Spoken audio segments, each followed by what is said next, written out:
25 de mayo de 1810. Hace muchos años formábamos parte del Virreinato del Río de la Plata y éramos una colonia española, no teníamos gobierno propio.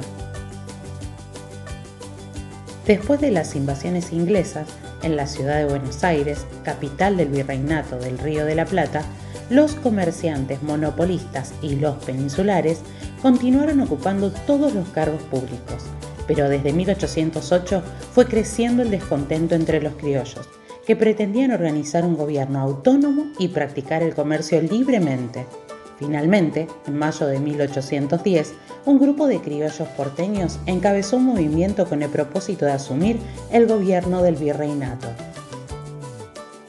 El 14 de mayo de 1810 llegó al puerto de Buenos Aires una fragata inglesa que traía periódicos informando que la Junta Central de Sevilla había caído ante los franceses. En España, esta junta había asumido la autoridad política desde que el rey Fernando VII había sido tomado prisionero de Napoleón y obligado a abdicar, renunciar. La novedad desencadenó un proceso revolucionario que grupos de criollos preparaban desde hacía tiempo en cafés y en regimientos. Los criollos solicitaron al virrey Baltasar Hidalgo de Cisneros la realización de un cabildo abierto. Esta era una acción prevista en el derecho español de la época. Cuando el trono estaba vacante, la soberanía, es decir, la autoridad política, volvía al cabildo. Cisneros no estaba de acuerdo con la convocatoria del cabildo abierto, pero no pudo impedirla. Fueron invitados 450 vecinos seleccionados entre la gente decente de la ciudad. Solo concurrieron 251. Así comienza la semana de mayo. El 22 de mayo de 1810, el Cabildo Abierto debatió acerca de si el virrey debía cesar o no en sus funciones. Afuera en la plaza, Domingo French y Antonio Beruti encabezaban la Legión Infernal y esperaban las novedades. Adentro del Cabildo, el debate estaba abierto. El obispo de Buenos Aires, Benito Lué, sostuvo que mientras hubiera un español en América, a ese español los americanos debían obediencia. El fiscal de la Audiencia de Buenos Aires, Genaro Villota, sostuvo que Buenos Aires no tenía derecho a decidir por sí sola una cuestión tan importante y que debía consultar a las otras ciudades del virreinato. Juan José Castelli, criollo que integraba el grupo revolucionario, dijo que las colonias pertenecían a la corona y no a los españoles, y que, estando el rey prisionero, la autoridad volvía al pueblo, y que era el pueblo el que, por medio del voto, debía elegir el nuevo gobierno. El abogado Juan José Paso, quien también integraba el grupo de revolucionarios, respondió diciendo que la situación era muy grave y que como capital virreinal, Buenos Aires podía tomar medidas urgentes con carácter provisional y consultar después a las ciudades del interior. Cornelio Saavedra, criollo y jefe del regimiento de patricios, dijo entonces que el virrey debía cesar en el mando y que el cabildo debía asumir el gobierno de la colonia. El 23 de mayo se realizó el recuento de los votos y el resultado fue que el virrey debía cesar en el mando y el cabildo debía asumir el gobierno hasta la designación de una junta provisional. El 24 de mayo, el cabildo designó una junta de gobierno integrada por 2 criollos y 2 peninsulares y precedida por el virrey Baltasar Hidalgo de Cisneros. Los criollos que controlaban las milicias no aceptaron esta decisión y los miembros de esta junta tuvieron que renunciar. Con el apoyo de las milicias urbanas, el 25 de mayo, los criollos impusieron al cabildo una nueva junta de gobierno presidida por Cornelio Saavedra. Como secretarios de la primera junta de gobierno se encontraban Mariano Moreno y Juan José Paso. Como vocales, Manuel Alberti, Miguel de Ascuénaga, Manuel Belgrano, Juan José Castelli, Juan Larrea y Domingo Mateu. Esta junta dio lugar al primer gobierno patrio.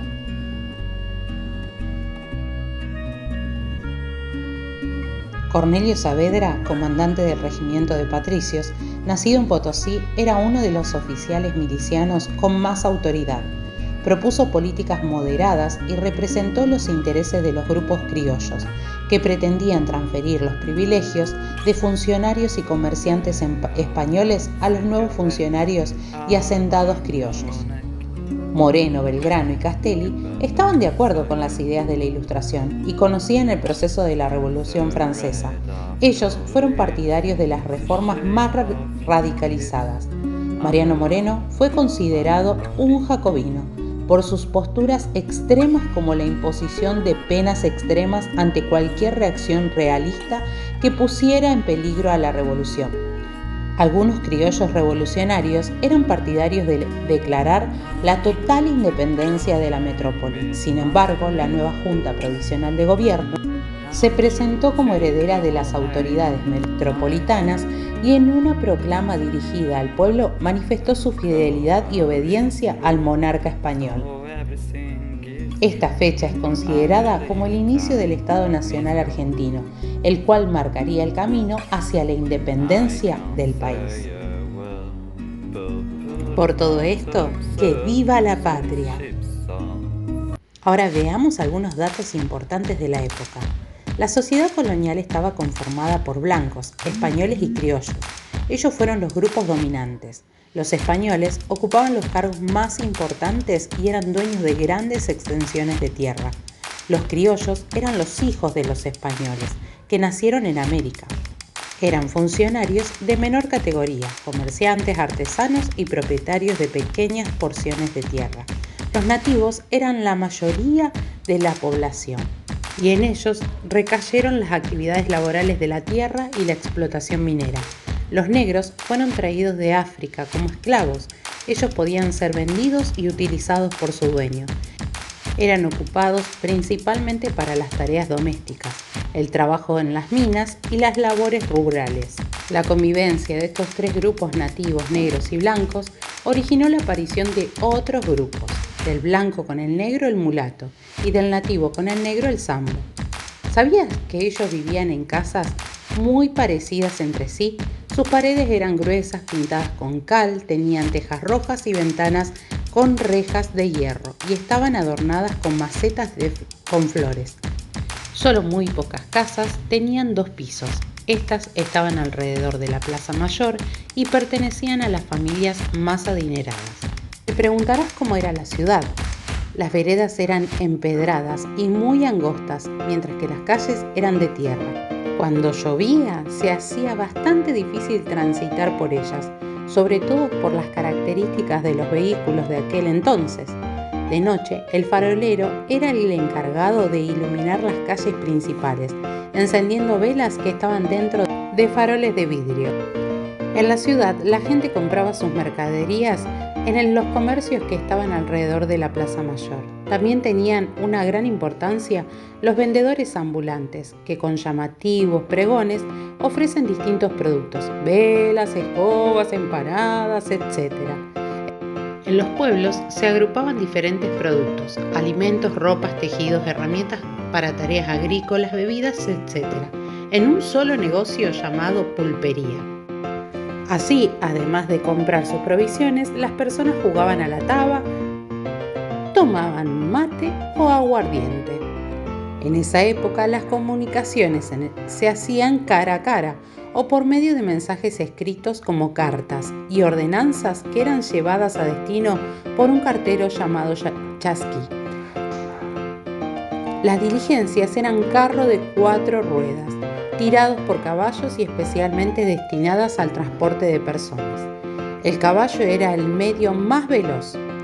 ¿Sabes cómo se divertían en esa época? En el ámbito rural, los varones jugaban a la taba, hacían carreras de caballo, las familias se reunían en el patio para tomar mates, degustar comidas típicas como pastelitos, pururú, empanadas y otras cosas. También bailaban al ritmo de una guitarra, danzas típicas como el gato, y disfrutaban de la creatividad de los payadores. La vestimenta colonial era muy particular: vestidos amplios, decorosos, trajes y demás accesorios que en la época actual no se ven. En realidad ya no se usan, pero mucho queda de aquel recuerdo en nuestra sociedad. Espero que este video les haya gustado, que les sirva y que puedan realizar sus actividades. Suscríbanse y dejen un